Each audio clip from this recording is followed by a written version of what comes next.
So I watched a video today by Matt Diavella called I meditated every day for 30 days. I'd seen the video before, but with my meditation practice, I never made it a daily habit.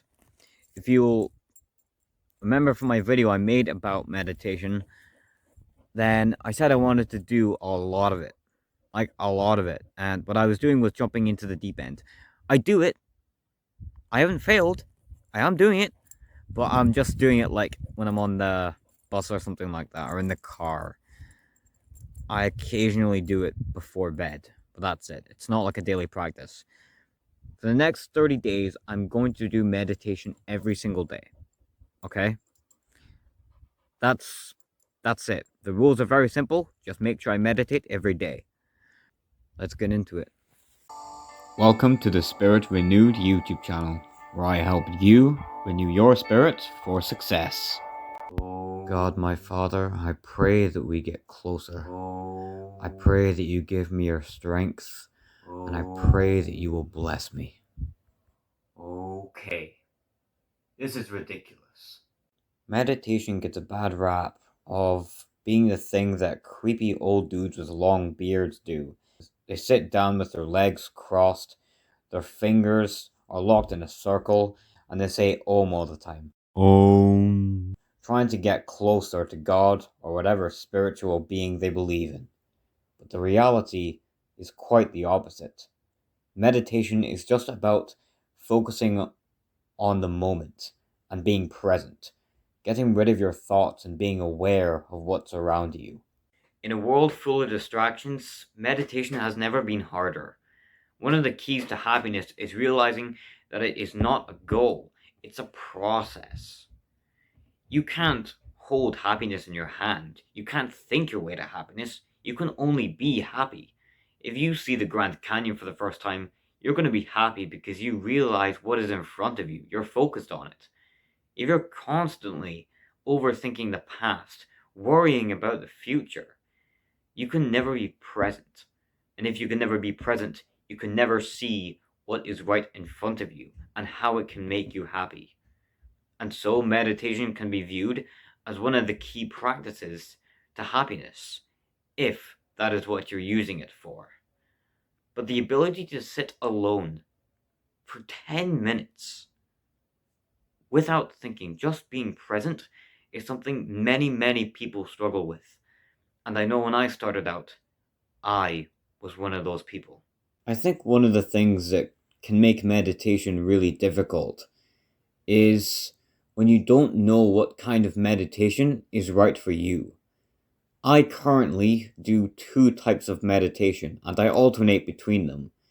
It's called mindfulness meditation, which is when you focus on your breath and get rid of your thoughts, and the other is attention focused meditation, when you don't so much as focus on getting rid of your thoughts, but it's more just about focusing on one thing, no matter what comes into your head. Cold therapy meditation is another thing you can try. It's when you practice mindfulness meditation during some kind of cold therapy, like a cold shower. During this practice, you become comfortable with some kind of uncomfortable feeling. This will help when it comes to physical cravings for dopamine and other kind of addictions, and dealing with any kind of uncomfortable feeling like pain. The best way to meditate, I've found, is by repeating some kind of mantra and having a way to track your progress through the time. To do this the best way, I recommend looking at a simple timer on your phone and read to yourself what the different numbers are: 8:59, 8:58, 8:57, 8:56, and keep doing that through your time. You will find it is incredibly easy to focus. For me personally, I'm finding it that it's quite easy for me to control my thoughts, and it's quite easy for me to be present in the moment. My mind will tend to wander a little bit, but even that little bit of wandering is something I want to get control of. And there are still moments where I slip and I am not actually controlling my thoughts, which is why I am bringing this back. My first day of meditation was a success. I did attention focused meditation on the water. and my mind didn't wander that much. Okay, that was my first 10-minute meditation of the month. And it was good. I did think a little bit to begin with, but I just refocused on the water. That night, I decided that I wanted to try mindfulness meditation for the first time in this challenge. I'm just going to do a 5-minute meditation on mindfulness breathing to see if I can actually control my thoughts fully. Okay, the 5 minutes are up, and it actually went pretty good.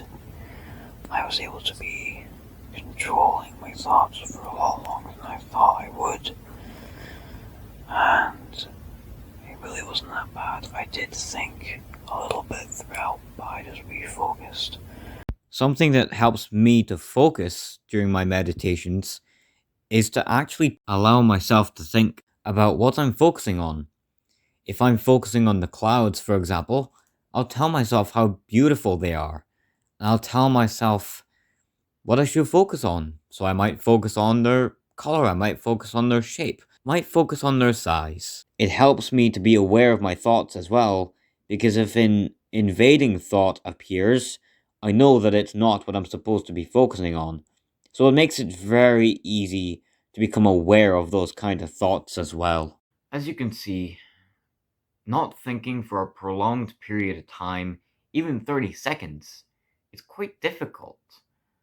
I started off meditating for 10 minutes a day, but something I didn't take into account was that the brain often overestimates how much progress we've made towards a goal. For example, I would set my alarm for 10 minutes, and probably about 3/4 of the way through, my brain would begin to question whether or not I had missed the alarm. So I brought it back from 10 minutes to 7.5. And I made the same mistake, so I brought it back to 6. What I tell myself now when I meditate is I'm only going to meditate for 10 minutes, and I set my alarm for 6. Thus, I don't overthink it. Sometimes I actually don't need to set a timer. If I'm on the bus, for example, I may not want to. I may just want to meditate for however long I want to. But setting a timer is good, and setting an alarm to do it is also a good idea. What you do when a thought appears will depend on what kind of meditation you're doing. If you're doing mindfulness meditation, you become aware of your thought, you don't judge it, and you gently remind yourself lovingly to come back to what it is you're focusing on. If you're doing attention-focused meditation, you actually don't need to do anything at all, but just refocus. As long as you're completely focused on what you're doing, the thought shouldn't even be there in the first place. Despite the benefits taking between days and weeks, or possibly even months, depending on how long you're doing it for, and the difficulty it may bring, meditation is an absolutely amazing habit that I highly recommend you check out. The benefits are absolutely life-changing, and when it comes to struggling with various different problems in life, it can be a lifesaver. Check it out. Hopefully you guys enjoyed that video. If you did, drop a like and consider subscribing for more wisdom and personal development tips. God bless you guys. Goodbye.